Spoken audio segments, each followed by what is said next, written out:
अस्सलाम वालेकुम स्टूडेंट, क्या हाल है। आई होप कि आप सब खैरियत से होंगे, बहुत अच्छा सा पढ़ रहे होंगे। और अल्लाह ताला से मेरी दुआ है कि अल्लाह ताला हम सबको बल्कि पूरे वर्ल्ड के लोगों को इस कोविड-19 से बचाकर अपनी हिफ्ज़-ओ-अमान और अपनी पनाह में रखे और इस कोविड को, इस कोरोना वायरस को इस दुनिया से जो है वो ख़त्म कर दे, ताकि लोगों की जो हालात हैं और जो उनकी लाइफ है वो लोग जो है वो नॉर्मल लाइफ की तरफ जल्दी से आ जाएं। जैसे हम पहले कोरोना वायरस से पहले हम अपनी लाइफ को स्पेंड करते थे, हम उस तरह अपनी लाइफ गुजारें। आप सब भी मिलकर दुआ कीजिएगा। हम सब भी ये दुआ कर रहे हैं कि अल्लाह ताला हमें इस बीमारी से, तमाम दुनिया के लोगों को इस बीमारी से महफूज रखे।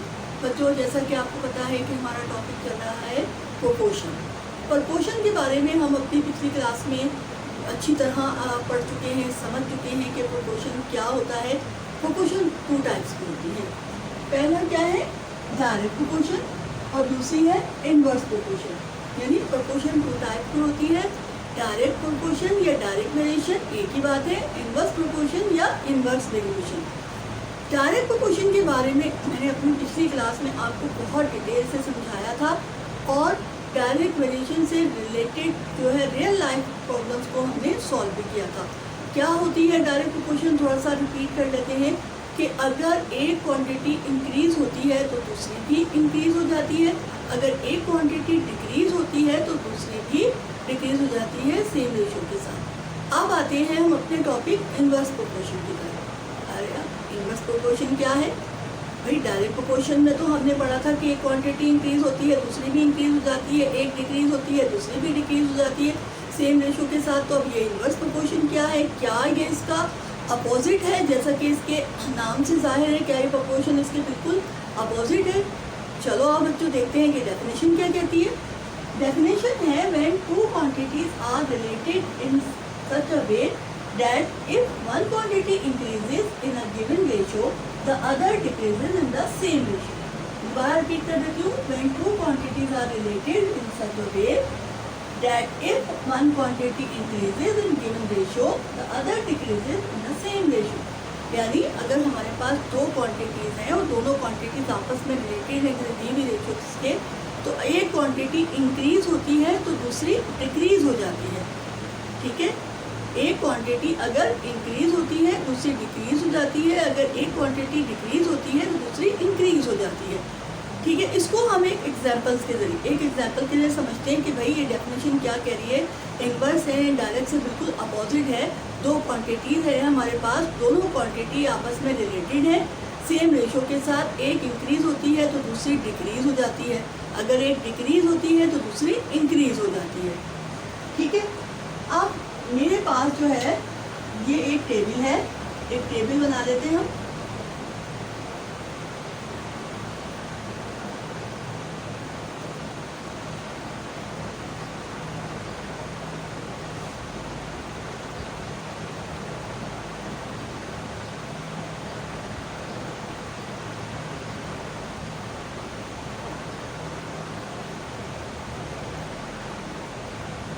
ठीक है, हमारे पास 2 क्वांटिटीज है।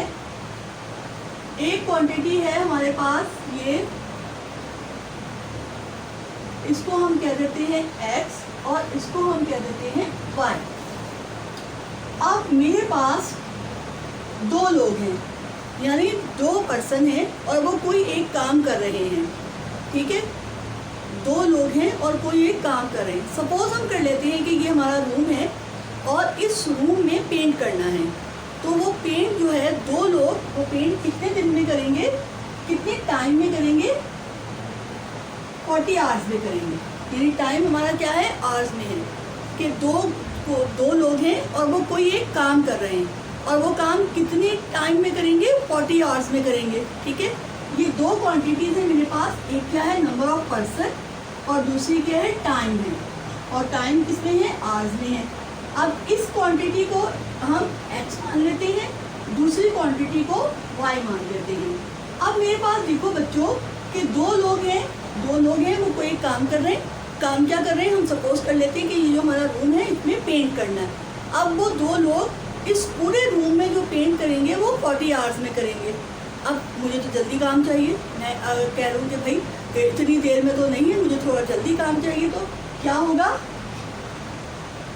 बढ़ा देते हैं, नंबर ऑफ पर्सन कितने कर देते हैं, 4। यानी पहले कितने लोग काम कर रहे थे, कितने लोग पेंट कर रहे थे रूम को, 2 लोग पेंट कर रहे थे। अब कितने लोग पेंट कर रहे हैं, कितने, 4 लोग पेंट कर रहे हैं, ठीक है। यानी क्वांटिटी क्या हो गई, एक क्वांटिटी इंक्रीज हो गई। तो बच्चों बताओ कि काम कितने में होगा, 20 आवर्स में होगा। यानी जब काम के लिए पर्सन यानी लोग जो हैं वो बढ़ जाएंगे तो टाइम कम लगेगा ना। यानी एक क्वांटिटी इंक्रीज हो रही है तो दूसरी डिक्रीज हो रही है। यानी 2 लोग इस कमरे को, इस रूम को पेंट कर रहे हैं 40 आवर्स में। अगर मैं डबल कर देती हूँ, मैं 2 से 4 लोग कर देती हूँ, मैं 4 लोग लगा देती हूँ कि भाई अब 2 नहीं, अब 4 लोग करेंगे काम, ये जल्दी जल्दी पेंट करो, तो क्या होगा, एक क्वांटिटी मैंने बढ़ाई, मैंने नंबर ऑफ पर्सन बढ़ा दिए, तो क्या होगा, टाइम जो होगा वो कम लगेगा, 20 आवर्स लगेंगे। अब मैं अगर कहती हूँ कि मैं 8 लोग कर देती हूँ कि नहीं भी मुझे और जल्दी काम चाहिए, 8 लोग कर देती हूँ, तो क्या होगा, वही काम जो 2 लोग 40 आवर्स में कर रहे थे, 8 लोग हो जाएंगे, नंबर ऑफ पर्सन 8 हो जाएंगे, तो वो काम कितने आवर्स में होगा, 10 आवर्स में होगा। यानी टाइम और कम हो गया। यानी एक क्वांटिटी हमने इंक्रीज की, हमने नंबर ऑफ पर्सन क्या किए, 8 कर दिए, तो वो काम कितने घंटों में होगा, वो 10 घंटों में काम हो रहा है। अगर मैं कहती हूँ कि मैं नंबर ऑफ पर्सन 16 कर देती हूँ कि मुझे 10 घंटे में भी काम नहीं चाहिए, बस मुझे चंद घंटों में काम चाहिए और मुझे पूरा रूम जो है वो पेंट हुआ हुआ मिलना चाहिए, तो मैंने नंबर ऑफ पर्सन ज़्यादा कर दिए, यानी काफ़ी ज़्यादा नंबर ऑफ पर्सन कर दिए, क्योंकि मुझे टाइम कम चाहिए, मुझे कम टाइम में जो है पूरा रूम पेंट हुआ हुआ मुझे चाहिए। तो नंबर ऑफ पर्सन मैंने 16 कर दिए, तो 5 आवर्स में मुझे ये पूरा रूम जो है वो पेंट हुआ हुआ मिल जाएगा। तो इन्वर्स प्रोपोर्शन क्या, तो हम ये कह सकते हैं कि ये दोनों क्वांटिटीज़ जो हैं वो आपस में इन्वर्स प्रोपोर्शन है। जैसे बच्चों देखो कि ये एक क्वांटिटी है, क्या है, ये x है, ये क्या हो रही है, इंक्रीज हो रही है। तो दूसरी क्वांटिटी हमारे पास क्या है, ये y, तो y क्या हो रही है, डिक्रीज हो रही है, ठीक है। यानी कि x हमारे पास इंक्रीज हो रहा है, तो y हमारे पास क्या हो रहा है, डिक्रीज हो रहा है। क्या है inverse proportion, inverse proportion, inversely proportion क्या है कि एक क्वांटिटी इंक्रीज होती है तो दूसरी डिक्रीज होती है, एक इंक्रीज होती है तो दूसरी डिक्रीज होती है। अब आप ये देखो कि यहाँ पे एक x है, ये y है, y x इंक्रीज हो रहा है तो y डिक्रीज हो रहा है। अब अगर मेरे पास y इंक्रीज होगा तो जाहिर सी बात है कि मेरे पास ये x डिक्रीज हो जाएगा। 5, अब मेरे पास क्या है, टाइम क्या है, 5 आवर्स है, 5 आवर्स में 16 पर्सन जो है वो एक रूम को पेंट कर रहे हैं, तो मैं क्या करूँगी, मैं टाइम बढ़ा दूँगी। मैंने क्या किया, 5 घंटों की बजाय क्या कहा कि अब मुझे कोई जल्दी नहीं है, आप 5 घंटों की बजाय 10 घंटों में भी पेंट कर सकते हैं।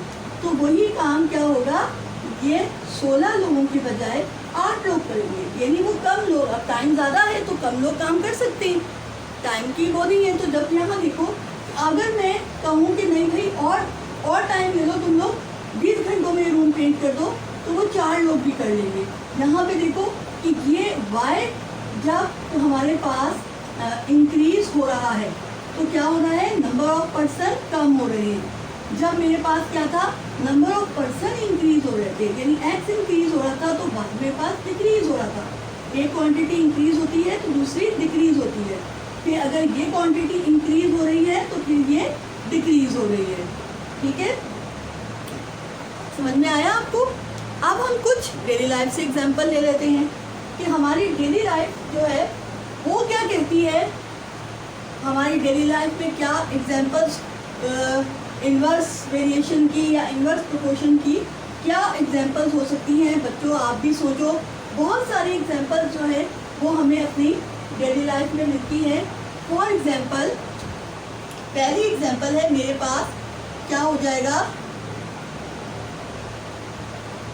मोर स्पीड, क्या होगा, मोर स्पीड होगा तो क्या होगा, ज़्यादा स्पीड होगी तो क्या होगा, लेस टाइम टेकिंग।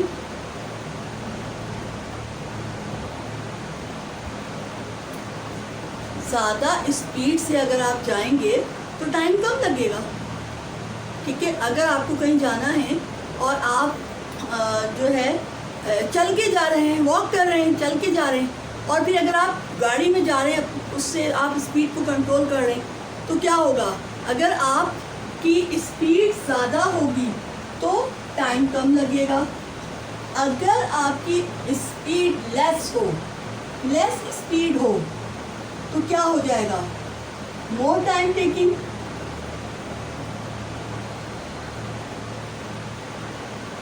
ठीक है, क्लियर, समझ में आ रहा है कि स्पीड ज़्यादा होगी तो टाइम कम लगेगा। ठीक है, अगर हमारे पास स्पीड कम होगी तो ज़्यादा टाइम लगेगा। कहीं हमें जाना है और हमें जल्दी पहुंचना है तो हम क्या करेंगे, हम अपनी स्पीड को बढ़ा देंगे। जब स्पीड को बढ़ा देंगे तो जल्दी पहुंच जाएंगे, यानी टाइम कम लगेगा। और अगर हमारी स्पीड बहुत कम होगी तो किसी जगह पे हमें पहुंचने के लिए क्या होगा, टाइम ज़्यादा लग जाएगा। ठीक है, अच्छा, अगर हम यहाँ पे कर लें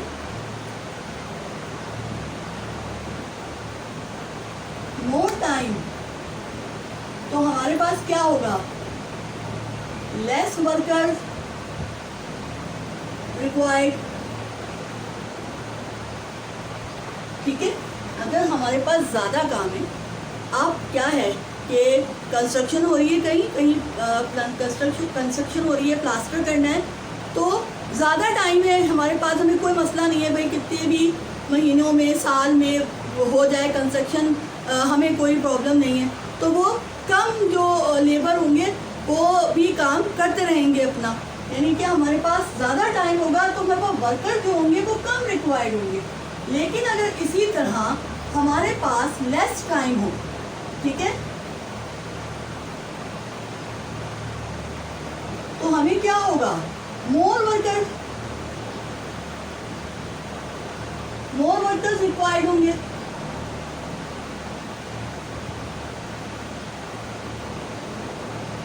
ठीक है, समझ में आ रहा है कि हम अपनी जो भी हम टॉपिक पढ़ रहे होते हैं उसको अगर हम अपनी डेली लाइफ से रिलेट कर लें तो हमें समझने में ज़्यादा आसानी हो जाती है।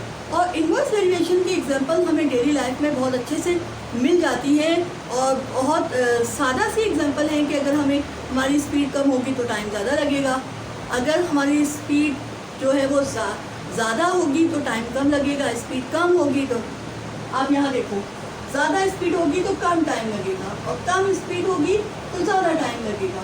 ज़्यादा टाइम है हमारे पास तो हमें कम वर्कर रिक्वायर्ड होंगे, अब हमारे पास बहुत कम टाइम है और हमें जल्दी काम चाहिए तो हमें ज़्यादा वर्कर, ज़्यादा लेबर जो है किसी काम के लिए चाहिए होगी।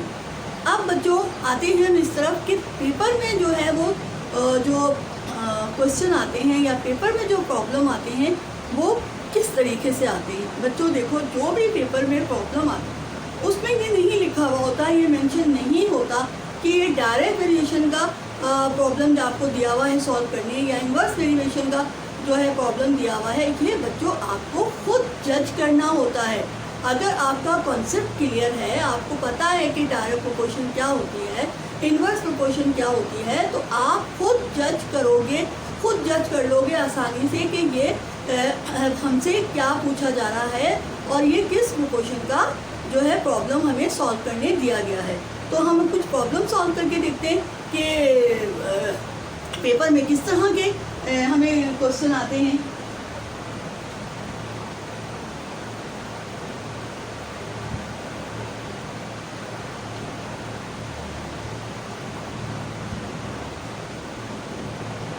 बुक से ही आपके मैं क्वेश्चन ले रही हूँ।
ये देखिए, अब ये एक प्रॉब्लम है, बुक से ही मैंने आपके लिया है। इसी टाइप के प्रॉब्लम जो है पेपर में सॉल्व करने के लिए आते हैं। जब पेपर में क्वेश्चन आएगा आपको सॉल्व करने के लिए, तो आपको ये नहीं बताया जाएगा कि ये डायरेक्ट प्रोपोर्शन का क्वेश्चन है या ये इन्वर्स प्रोपोर्शन का क्वेश्चन है। आपको खुद जज करना है, खुद आपने देखना है। कॉन्सेप्ट आपका क्लियर होना चाहिए। जब आपके कॉन्सेप्ट अच्छी तरह क्लियर होंगे तो आपको जजमेंट में बहुत आसानी होगी। आप फ़ौरन जज कर लेंगे कि ये डायरेक्ट प्रोपोर्शन का क्वेश्चन है या इन्वर्स प्रोपोर्शन का क्वेश्चन है। अब मैं ये क्वेश्चन को रीड कर रही हूँ, आप ये देखिए। If 80 workers complete a work in 6 days, अगर 80 वर्कर्स या 80 लोग एक काम 6 दिन में कंप्लीट करते हैं, find the number of days, आपने number of days find out करने हैं, रिक्वायर्ड हैं जो उस काम को कंप्लीट करने के लिए 10 वर्कर्स से।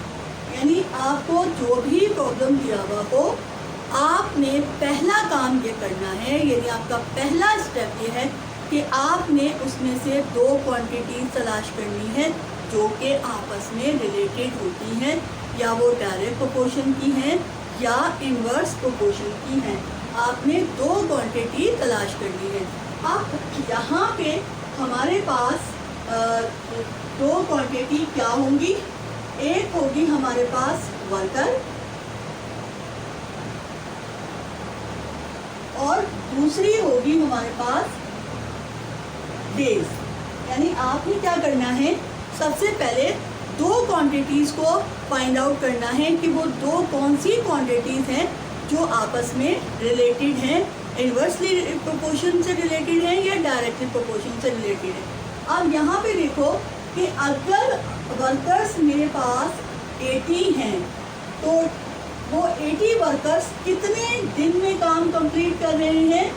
6 डेज में कंप्लीट कर रहे हैं। फिर उन्होंने कहा find the number of days to require to complete same work by 10 workers. यानी वर्कर कितने हैं? अब 10 हैं। तो ये 10 वर्कर यानी 10 वर्कर अब कितने डेज में काम कंप्लीट करेंगे? तो जो हमें क्वांटिटी फाइंड आउट करनी है उसकी जगह हम कर देते हैं एक्स वेरिएबल। अब हमें यहाँ पे फाइंड आउट करना है कि ये डायरेक्ट प्रोपोर्शन का प्रॉब्लम है या इन्वर्स प्रोपोर्शन का प्रॉब्लम है। अब हमें जजमेंट करनी है। अब आप यहाँ पर देखो बच्चों कि 80 वर्कर्स हैं, यानी वर्कर जो है वो 80 हैं, 80 है और 6 दिन में काम कंप्लीट कर रहे हैं। यानी एक क्वांटिटी इंक्रीज है और दूसरी डिक्रीज है, यानी ज़्यादा लोग होंगे तो जाहिर सी बात है कम दिन में काम कंप्लीट हो जाएगा। अब हमने क्या कर दिया, एकदम ये वाली क्वांटिटी डिक्रीज कर दी।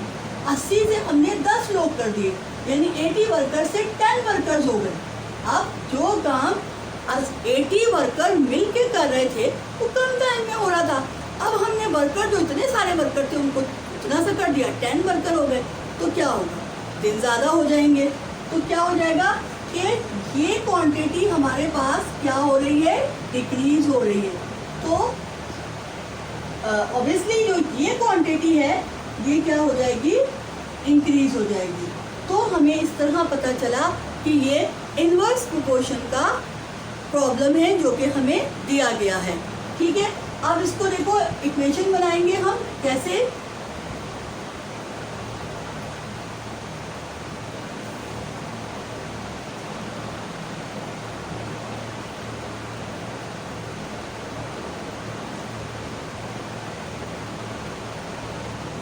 आप एरो जो आपने लगाए हुए हैं उसी एरो के लिहाज से आप लिखिएगा। अब ये डिक्रीज हो रही है तो पहले 80 फिर 10। अब यहाँ पे ये इंक्रीज हो रही है तो पहले x और फिर 6। इसी एरो के साथ अगर आप इक्वेशन को बनाएंगे तो आपकी इक्वेशन गलत नहीं होगी। अब हमें पता है एक्सट्रीम और मीन, यानी क्या होता है?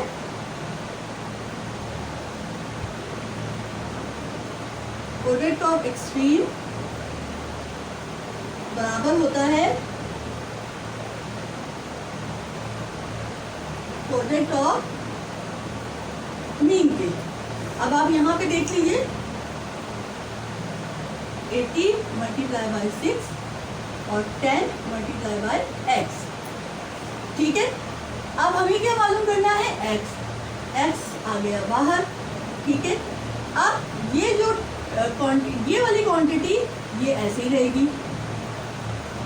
ये 10 जब इस तरफ जाएगा, यहाँ पे 10 मल्टीप्लाई हो रहा है, जब इज इक्वल टू के इस तरफ जाएगा तो क्या हो जाएगा, डिवाइड हो जाएगा, ठीक है। ये 0 इस 0 से कैंसिल हो गया, ठीक है। अब हमारे पास क्या बचा, x इज इक्वल टू, मेरे पास यहाँ बचा 8 मल्टीप्लाई बाई 6, तो क्या आ गया मेरे पास 48 डेज। यानी क्या हुआ कि मेरे पास ये क्वांटिटी बढ़ गई, ये डिक्रीज हो रही थी तो ये क्वांटिटी इंक्रीज हो गई। अब जब 80 लोगों का काम 10 लोग करेंगे तो जाहिर सी बात है टाइम लेंगे वो, तो क्या होगा, दिन बढ़ जाएंगे। तो 6 डेज से क्या हो गए हमारे पास 48 डेज हो गए। तो आपको आज का ये इन्वर्स प्रोपोर्शन का कॉन्सेप्ट समझ में आया होगा कि जब एक क्वांटिटी इंक्रीज होती है तो दूसरी डिक्रीज होती है, जब दूसरी डिक्रीज होती है तो पहली इंक्रीज हो जाती है। अब इसका फॉर्मूला कैसा, और ये कांस्टेंट होती है, इसका जो वैल्यू इनकी जो सेम रेशियो के साथ जो वैल्यू होती है वो कांस्टेंट होती है। अब इसका फॉर्मूला कैसे होता है, आप ये देखो, x multiply by y is equal to k, यानी कि ये x और y ये क्या होते हैं, ये इन्वर्स प्रोपोर्शन होते हैं, तो कांस्टेंट k आता है। अब प्रोपोर्शन में क्या होता है, x1 y1 बराबर होता है x2 और y2 के, और ये जो फार्मूला बनता है ये इन्वर्स प्रोपोर्शन का बनता है। बच्चों आपको मेरा आज का ये टॉपिक जो है वो समझ में आया होगा। हमने जो एग्जांपल ली थी टेबल बना के कि नंबर ऑफ पर्सन और नंबर ऑफ क्या था, टाइम आवर्स में था। 2 लोग 40 घंटों में काम करते हैं तो 4 लोग 20s में करेंगे, तो 8 लोग जो है वो 10 आवर्स में करेंगे, 16 लोग 5 आवर्स में करेंगे। तो ये दोनों क्वांटिटीज यानी नंबर ऑफ पर्सन और टाइम इन आवर्स, ये दोनों आपस में क्या होती हैं, इक्वल होती हैं। ये दोनों आपस में क्या होती हैं, दोनों क्वांटिटीज, जो 2 क्वांटिटीज आपस में रिलेटेड होती हैं, जिनमें से एक इंक्रीज होती है तो दूसरी डिक्रीज होती है, फिर दूसरी इंक्रीज हो जाती है तो पहली डिक्रीज हो जाती है। ये सेम रेशो के साथ होती हैं और कांस्टेंट होती हैं। तो बच्चों आज का हमारा टॉपिक जो हमने आज पढ़ा, आई होप कि आपको अच्छे से समझ में आ गया होगा। अगर फिर भी कोई बात समझ में नहीं आती है तो आप कमेंट्स में मुझे पूछ सकते हैं, और अगर आप कोई टॉपिक पढ़ना चाहते हैं तो तब भी आप मुझे कमेंट्स में बता सकते हैं कि आप कौन सा टॉपिक जो है वो आपको थोड़ा सा प्रॉब्लम कर रहा है या आप उसको पहले समझना चाहते हैं, तो आप मुझे कमेंट्स में बताइएगा। अपना बहुत सा ख्याल रखिएगा। मिलते हैं एक नए टॉपिक के साथ। अल्लाह हाफिज़।